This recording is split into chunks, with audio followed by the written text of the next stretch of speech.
के उपचुनाव की तारीखों के ऐलान के साथ ही चुनाव को लेकर सियासी बिसात बिछना शुरू हो गई। प्रदेश की दोनों ही प्रमुख सियासी दल बीजेपी और कांग्रेस ने दमोह उपचुनाव के सियासी मैच को अपने नाम करने के लिए तैयारियां तेज कर दी हैं। तो वहीं मैदान पर बेहतर प्रदर्शन करने के लिए बीजेपी और कांग्रेस ने अपने स्पेशल 11 की टीमें यहां तैनात कर दी हैं। जहां बीजेपी की तरफ से कप्तान के रूप में पहले ही प्रदेश के नगरीय प्रशासन मंत्री भूपेंद्र सिंह प्रभारी के रूप में दमोह में अपनी टीम के साथ जुट गए। तो वहीं वक्त है बदलाव का नारा देने वाली कांग्रेस भी पीछे नहीं है। पूर्व मंत्री ब्रजेंद्र सिंह राठौर को कप्तान के रूप में कांग्रेस ने यहां जिम्मेदारी दी है। क्या हैं दोनों सियासी दलों के प्लान? एमपी में मिशन दमोह उपचुनाव की तैयारी तेज। दोनों दलों ने क्रिकेट की तरह अपने स्पेशल 11 को दमोह में मोर्चा संभालने के दिए निर्देश। बीजेपी की तरफ से नगरीय प्रशासन मंत्री भूपेंद्र सिंह कप्तान के रूप में तैनात। कांग्रेस ने पूर्व मंत्री ब्रजेंद्र सिंह राठौर को बनाया कप्तान। गद्दार के नारे के साथ मतदाता रूपी ऑडियंस का विश्वास जीतने की कोशिश में कांग्रेस। बीजेपी विकास के प्लान और एजेंडे के साथ जनता के बीच जाने को तैयार। बीजेपी ने 8 मंत्रियों और संगठन नेताओं को सौंपी सियासी जमावट की ड्यूटी। कांग्रेस ने भी 1 दर्जन से ज्यादा पूर्व मंत्रियों और विधायकों को किया एक्टिव। मिशन दमोह को लेकर दोनों ही दलों के अपने सियासी दांव हैं। क्या है तैयारी, सुनवाते हैं। दमोह का चुनाव है, इस पर गंभीर चर्चा हुई है। कई मिनिस्टरों की ड्यूटी लगाई है, वो मिनिस्टर ड्यूटी पे जाएंगे। दमोह का उपचुनाव हमें जनता के आशीर्वाद से जीतना है कांग्रेस को, और हमारी तैयारी उसी दिन से शुरू हो गई थी राहुल लोधी के इस्तीफे के बाद से। और हमने मंडल, सेक्टर, बूथ कमेटी, ये माइक्रो लेवल कमेटी, ये सारी हमने बना ली हैं और प्रदेश के वरिष्ठ नेताओं को भी वहाँ ड्यूटी पे लगाई है। हमारे 15-20 विधायक वहाँ पे बिल्कुल चुनाव होने तक वहीं रहेंगे और कोऑर्डिनेट करेंगे स्थानीय कार्यकर्ताओं के बीच और हाईकमान के बीच सेतु का काम करेंगे। ये साफ है कि दमोह की सियासी पिच पर होने वाला सियासी मैच दिलचस्प होने वाला है। लेकिन देखना ये अहम होगा कि दमोह की मतदाता रूपी ऑडियंस इस मैच में किसे विजेता बनाती है और किसे हार का सामना करना पड़ता है। कैमरा पर्सन राकेश श्रीवास्तव के साथ आकाश सेन की रिपोर्ट।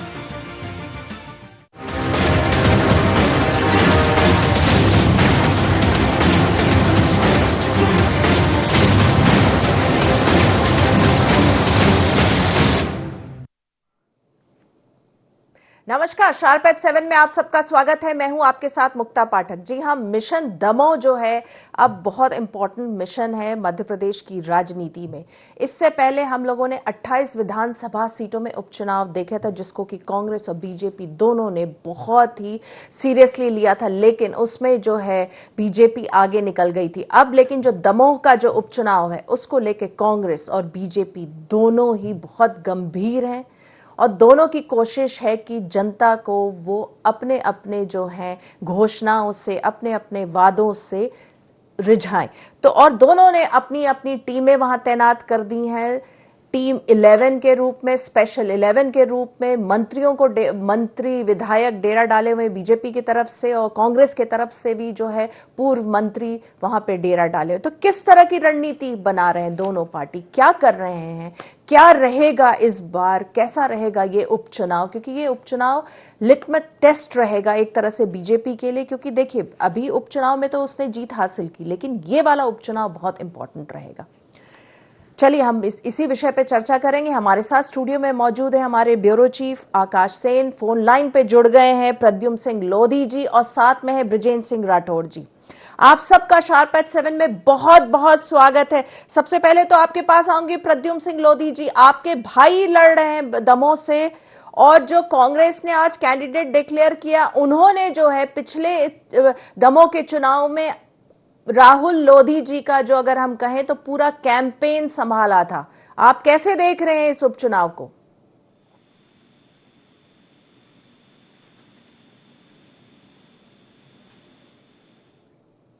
लोधी जी।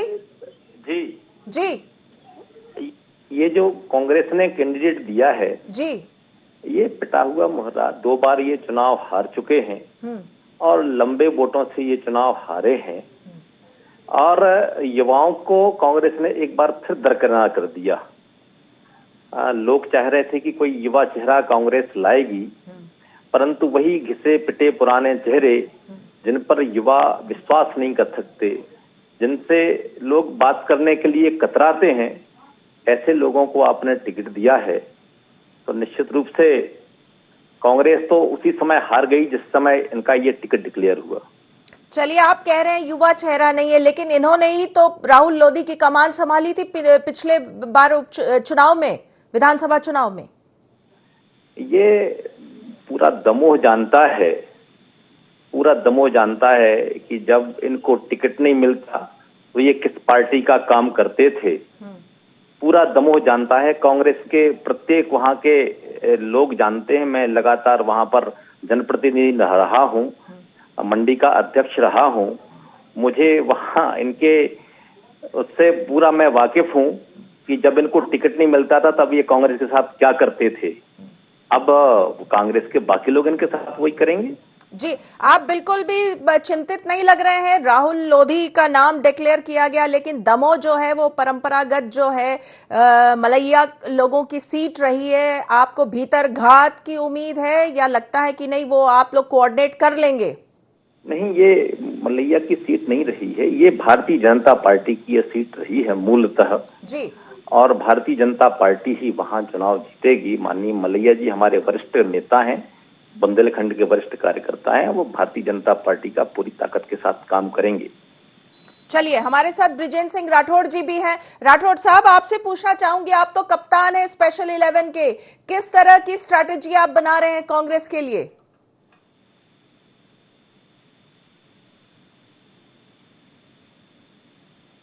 राठौड़ साहब,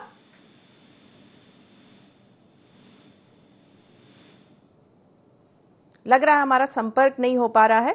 आकाश जी, आपसे पूछूंगी। चलिए, आपने देखा है, अगर देखें, कांग्रेस और बीजेपी दोनों ने जो है मिशन दमोह को बहुत सीरियसली लिया है और सीरियसली लेना भी चाहिए, क्योंकि ये वाला उपचुनाव जो है एक तरह से टेस्ट है बीजेपी के लिए भी कि जनता का उसको सपोर्ट फिर से मिलेगा कि नहीं विकास के मुद्दे पे, आत्मनिर्भर मध्य प्रदेश की जो बात कर रहे हैं, और कांग्रेस जो फिर से एक बार गद्दार का इशू उठा रही है, जो कि इशू पिट चुका था पिछले उपचुनाव में, लेकिन क्या इस उपचुनाव में कारगर साबित होगा? जी बिल्कुल मुक्ता जी, अगर हम बात करें तो जिस तरीके से दमोह का रण की अगर हम बात करें तो काफ़ी दिलचस्प होगा, क्योंकि जिस तरीके से 28 बाई इलेक्शन के परिणाम जो भी हों, बीजेपी जो है निकल कर आई थी और बीजेपी ने एक बड़े अंतर से जो है बड़ी सीटों पर कब्जा किया था और जीत का डंका बजाया था। लेकिन दमोह की अगर हम बात करें तो दमोह का रण इस बार दिलचस्प होगा, और वो किस मायने में होगा, क्योंकि दोनों ही चुनाव पार्टियों की अगर हम बात करें तो जिस तरीके से चाहे हम बीजेपी की बात करें या कांग्रेस की, दोनों ने इस सीट पर जो है पूरी ताकत लगा दी। और यही कारण है कि हमने इस पूरे कार्यक्रम का नाम ही स्पेशल 11 रखा है, क्योंकि अगर हम बात करें तो ये वो स्पेशल 11 हैं जो दोनों ही पार्टियों के खास हैं। चाहे हम अगर बात करें बीजेपी की, तो बीजेपी काफी पहले से जो है बाई इलेक्शन की यहाँ पर तैयारी कर रही थी। जैसे ही राहुल लोधी ने कांग्रेस से इस्तीफा दिया था, अपनी विधायकी से इस्तीफा दिया था, बीजेपी में शामिल हुए थे, उसके बाद ही स्पष्ट हो गया था कि राहुल लोधी ही दमोह से बीजेपी के कैंडिडेट होंगे। लेकिन यहाँ पर बीजेपी के लिए मुश्किल क्या थी कि यहाँ से जयंत मलैया, जो कई बार मंत्री रह चुके हैं, सीनियर चेहरा है, दमोह से आते हैं और अच्छे खासा उनके पास अगर बात करें तो लंबे समय से वो चुनाव जीतते रहे हैं, तो उनके पास अच्छे खासे कार्यकर्ताओं की भीड़ है, ताकत है, तो उनसे कैसा निपटा जाएगा। और भीतर घात का कहीं ना कहीं बीजेपी को डर लग रहा था, ऐसे कह सकते हैं। और यही कारण है कि बीजेपी ने पहले से ही यहां पर स्ट्रेटेजी बनाना शुरू कर दी थी। यहां पर भूपेंद्र सिंह जो मध्य प्रदेश के नगरीय प्रशासन मंत्री हैं, उनको जिम्मेदारी दी गई थी। और इसके अलावा अगर हम बात करें तो जो मध्य प्रदेश के पीडब्ल्यूडी मंत्री हैं, मंत्री के रूप में यहां पर भी जो है चुनाव का प्रभारी जो है गोपाल भार्गव को जो है यहां पर नियुक्त किया गया है बीजेपी की तरफ से। इसके अलावा संगठन के दृष्टिकोण से भी तमाम जो बड़े चेहरे हैं, जो स्पेशल 11 में जिनको हम कह रहे हैं, वो बड़े चेहरे यहां पर नजर आएंगे जो पार्टी हित में काम करेंगे। लेकिन कांग्रेस को कहीं ना कहीं अभी भी लगता है कि दमोह का जो चुनाव है, यहां पर कांग्रेस जो है अपना खोया हुआ आत्मसम्मान और अपनी जो खोई हुई साख है, वो दमोह बाय इलेक्शन में चुनाव जीतकर जो है कांग्रेस कुछ हद तक जो है वापस पा सकती है। और यही कारण है कि दमोह के लिए अलग से स्ट्रेटेजी कांग्रेस ने यहां पर तैयार की थी। और जिस तरीके से झाबुआ का जो बाय इलेक्शन हुआ था, वहां पर कांतिलाल भूरिया जीत कर आए थे, कुछ उसी तर्ज पर जो है मध्य प्रदेश के जो दमोह में बाय इलेक्शन होने वाला है, यहां पर कांग्रेस जो है उसी स्ट्रेटेजी के साथ चुनावी मैदान में बिल्कुल आकाश जी, अभी रोकूंगी बीच में आपको। आपने एक जो पॉइंट बोला कांग्रेस की स्ट्रैटेजी जो बन रही, बृजेंद्र सिंह राठौर जी जुड़ चुके हैं हमारे साथ। राठौर साहब क्या कहेंगे, कांग्रेस किस स्ट्रैटेजी में काम करेगी? क्योंकि जैसा अभी आकाश जी भी बता रहे थे और ये बात तो सही है, कांग्रेस को कहीं ना कहीं अपनी साख को बचाना है इस उपचुनाव में। अब देखिए, पहली बात तो ये हमें समझना पड़ेगा कि ये चुनाव आखिरकार हो क्यों रहा है जी, ठीक है। और आम जनमानस के दिमाग में भी ये बात है कि जब चुनी हुई सरकार को, जनमत की सरकार को लोगों ने जनादेश दिया था, तो आखिरकार ये चुनाव जबरदस्ती आम जनता के ऊपर क्यों थोपा गया। एक तरफ सरकार कहती है कि साहब कोरोना की वजह से बहुत दिक्कतें हैं, परेशानियां हैं, कोई फिजूल खर्ची ना हो, उस पर रोक लगाने की बात कर रहे हैं, और दूसरी तरफ आप लगातार उपचुनाव के ऊपर उपचुनाव थोपे जा रहे हैं। तो ये लोगों के दिमाग में ये बात है। अभी बीच में जो चुनाव थे, बहुत सारे चुनाव थे, तो उस वक्त तक एक बार उतना लोगों का ध्यान नहीं भी जा रहा था, लेकिन अब जो है जब एक ही चुनाव है तो स्वाभाविक रूप से आम जनता इस बात को सोच रही है कि क्यों ये चुनाव थोपा गया, और इसका जवाब लोग देंगे। जहां तक रणनीति का सवाल है तो स्वाभाविक रूप से कोई भी दल हो, भारतीय जनता पार्टी ने पहले ही अपना तय कर लिया था कि हमें जो है, जो कांग्रेस से जितने लोगों को लाए हैं उनको हमें अपना उम्मीदवार बनाना है, और वो अपने रणनीति के तहत बना रहे हैं।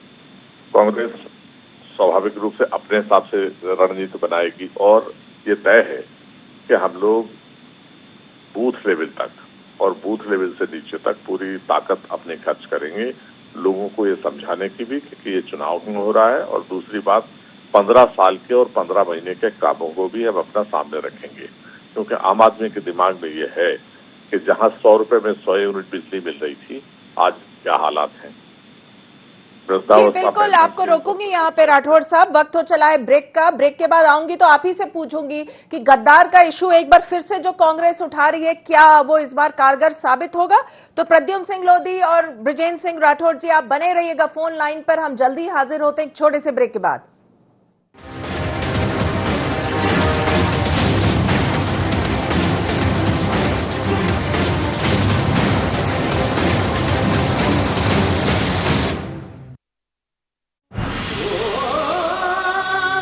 कोई खास है, कोई बात है, कमला पसंद।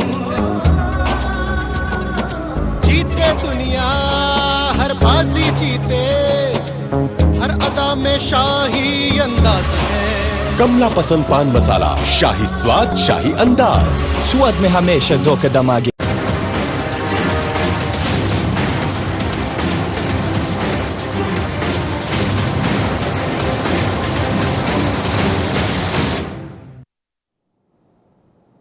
ब्रेक के बाद आप सबका एक बार फिर से स्वागत है। तो हम बात कर रहे हैं मिशन दमोह पे, और जिस तरह से मिशन दमोह के लिए जो है स्पेशल 11 की टीम गठित करी गई है, बीजेपी ने भी की है, कांग्रेस ने भी की है।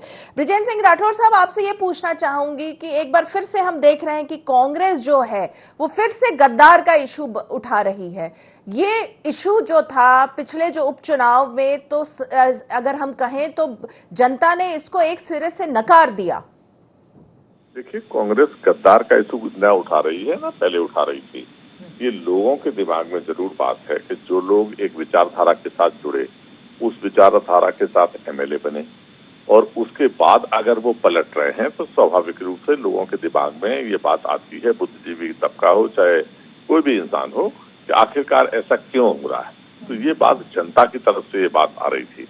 और आपको भी पता है, कमलनाथ जी ने भी कहा है, सच बात तो यह है कि इनकी हिम्मत नहीं है, हम तो कमलनाथ जी के कहने में आज भी कह रहे हैं, क्योंकि इनको दम इस बात का है भारतीय जनता पार्टी के नेताओं को कि हम किसी न किसी तरीके से अपना गुड़ा भाग लगा लेंगे, और मसीह भी उसमें एक कारण बनती है।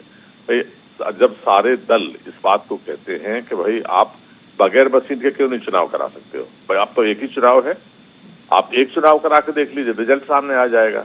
दुनिया के देश जो बड़ी बड़ी साइंस टेक्नोलॉजी में माहिर हैं, जिन्होंने मशीनें बनाई हैं, जब वो उनके ऊपर विश्वास नहीं कर रहे हैं तो हमें लोग क्यों केवल विश्वास कर रहे हैं? तो कहीं ना कहीं एक कुछ कारण है। जहां तक रणनीति का सवाल है, आम जनता के साथ जुड़कर कांग्रेस का एक एक कार्यकर्ता पूरी ताकत के साथ इस चुनाव को लड़ेगा। और कांग्रेस को कहने की जरूरत नहीं है, आम आदमी खुद समझदार है, वो अपने आप इस तरीके की चर्चाएं कर रहा है और लोगों के जहन में ये बात है और उसका परिणाम भी आपके सामने। चलिए, आपको लग रहा है जनता का साथ मिलेगा। प्रद्युम्न सिंह लोधी जी, क्या कहेंगे आप? गद्दार का इशू एक बार फिर से उठाएगी कांग्रेस। उनका ये मानना है कि कांग्रेस नहीं उठा रही, जनता उठा रही है। क्या कहेंगे आप? ये इशू इस बार कारगर साबित होगा या एक बार फिर से फ्लॉप साबित होगा जैसा पिछले उपचुनाव में हुआ था?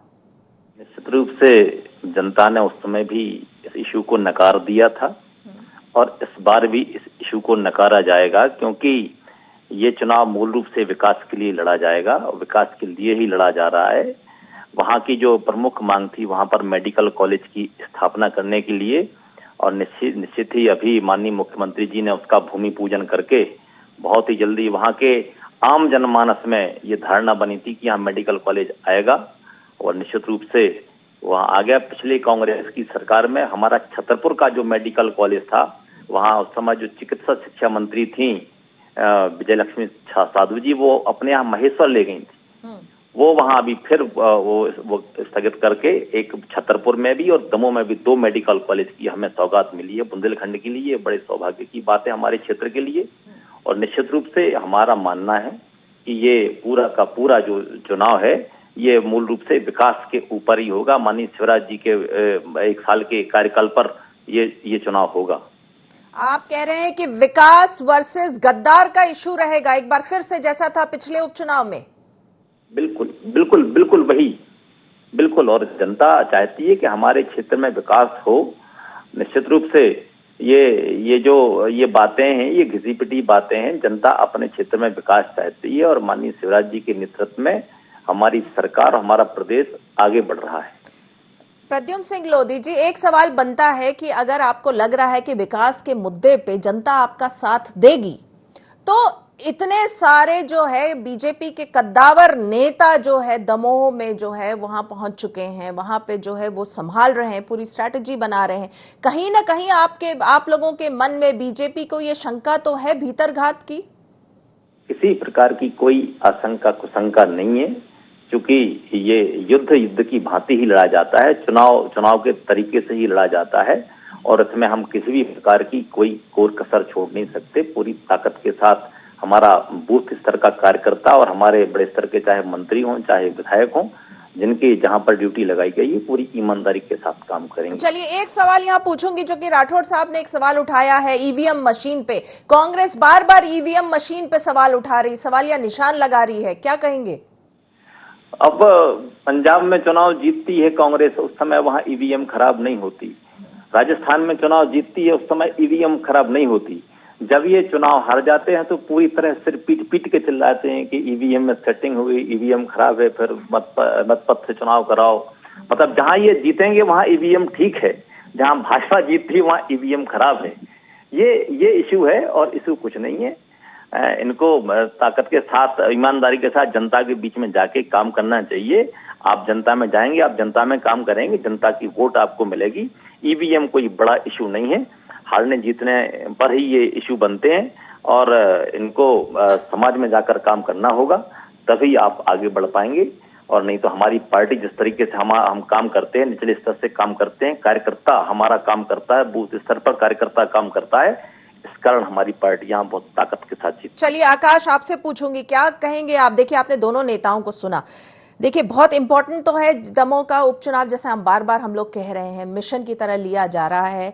इशू भी लगभग पिछले उपचुनाव जैसा है, विकास वर्सेस गद्दार। दोनों जो टीम है वो मैदान में तैनात हो गई है, कप्तानों के साथ, कैप्टन के साथ। आप क्या कहेंगे, कैसे देख रहे हैं आप इस उपचुनाव को? इंटरेस्टिंग तो बहुत है। निश्चित रूप से अगर हम बात करें तो काफ़ी दिलचस्प होगा दमोह का रण, क्योंकि जिस तरीके से दोनों ही दल जो है, खासतौर पर बीजेपी की अगर हम बात करें तो बीजेपी किसी भी तरीके से कोई मौका कांग्रेस को नहीं देना चाहती। यही कारण है कि हर वो स्ट्रेटजी पर बीजेपी यहाँ काम कर रही है कि जिससे चुनाव को जीता जा सकता है, चाहे हम बूथ तक कार्यकर्ताओं को एक्टिव करने की बात करें या मैदानी स्तर पर सीनियर बीजेपी नेताओं की ड्यूटी लगाने की। वहीं अगर हम कांग्रेस की बात करें तो जिस तरीके से मैंने पहले भी कहा कि कांग्रेस यहां पर अपनी साख बचाने के लिए इस चुनाव में उतर रही है और कांग्रेस को कहीं ना कहीं लगता भी है कि इस चुनाव में अगर जनता से सीधा कनेक्ट कांग्रेस ने कर लिया और जिस तरीके से एक बार फिर से गद्दार के नारे के साथ जरूर कांग्रेस जाएगी यहां पर, लेकिन कांग्रेस जो है अपने 15 महीने की सरकार के कार्यकाल की जो यूएसपीज है वो भी जनता को बताने वाली है। तो कुल मिलाकर कांग्रेस अलग स्ट्रेटजी के साथ साइलेंट मोड पर पीसीसी चीफ कमलनाथ यहां पर तैयारी करते हुए नजर आ रहे हैं और यही कारण है कि 1 दर्जन से ज्यादा विधायकों की यहां पर ड्यूटी लगाई गई है कि लगातार वो मैदानी स्तर पर देखें, बूथ में लगातार जो बूथ के कार्यकर्ता हैं उनसे चुनाव होने तक संवाद करें बैठ के लिए। और यही कारण है कि जो non cadre based party Congress है वो अब कैडर बेस के रूप में जो है अपने मंडलम सेक्टर और बूथ को जो है एक्टिव करती हुई और मजबूत करती हुई नजर आ रही है। और यही कारण है कि जो 5 कांग्रेस के अनुषंगिक संगठन है, सभी विंग्स हैं, चाहे हम एनएसयूआई की बात करें, यूथ कांग्रेस की बात करें, महिला कांग्रेस की या सेवा दल की बात करें, जो ग्रामीण क्षेत्रों में अच्छा खासा काम करता है, यही कारण है कि सेवा दल को भी यहां पर बड़ी जिम्मेदारी जो है दमोह के चुनाव के लिए कांग्रेस ने दी है, जिससे साफ ये लग रहा है कि दमोह का रण भी जो है भले ही 1 सीट पर बाय इलेक्शन है लेकिन काफी दिलचस्प होगा और देखना यही अहम होगा कि एक बार फिर से विकास का जादू चलता है या गद्दार के नारे के साथ जो कांग्रेस वक्त बदलाव का नारा 2018 में देकर सत्ता में आई थी उसका नारा यहां पर चलता है। बिल्कुल, बहुत सही बात आपने कहा। दमोह का जो रण है वो वाकई में बहुत इंटरेस्टिंग है। कांग्रेस को अपना सम्मान, अपनी साख का सवाल है और बीजेपी के लिए तो हर चुनाव जो है एक युद्ध की तरह रहता है। बृजेंद्र सिंह राठौड़ जी, पिछली बार जो उपचुनाव हुआ था 28 विधानसभा सीटों में, उस समय बीजेपी के बड़े बड़े नेताओं ने माना था कि कमलनाथ जी ने बहुत तरीके से चुनाव को लड़ा है, हालांकि जनता का सपोर्ट आप लोग को उस वक्त नहीं मिला था। इस बार क्या कहेंगे आप? देखिए, जनता के सपोर्ट का मैंने आपसे पहले भी इशारा किया। जनता का सपोर्ट हमेशा जो है 2018 में ही मिला था और ये वही पार्टी है जिसको जो है जनता ने नकारा था और इनके गलत कामों की वजह से ही नकारा था और कांग्रेस की सरकार को बनाया था।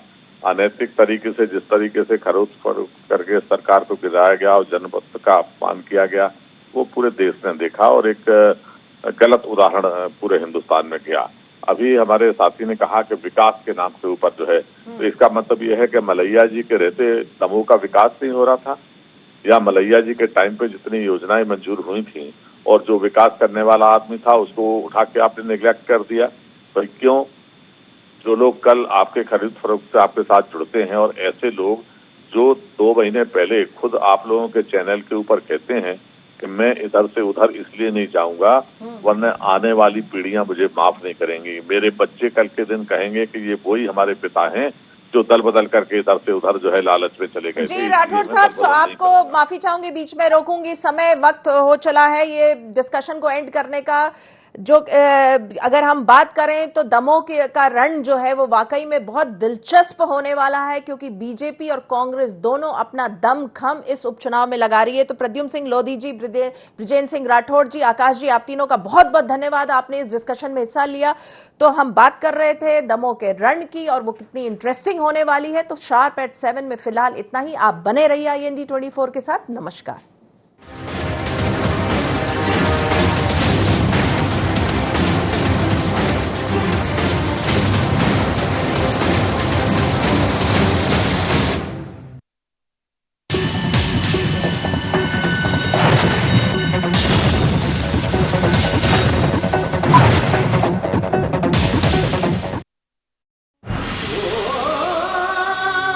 कोई खास है, कोई बात है,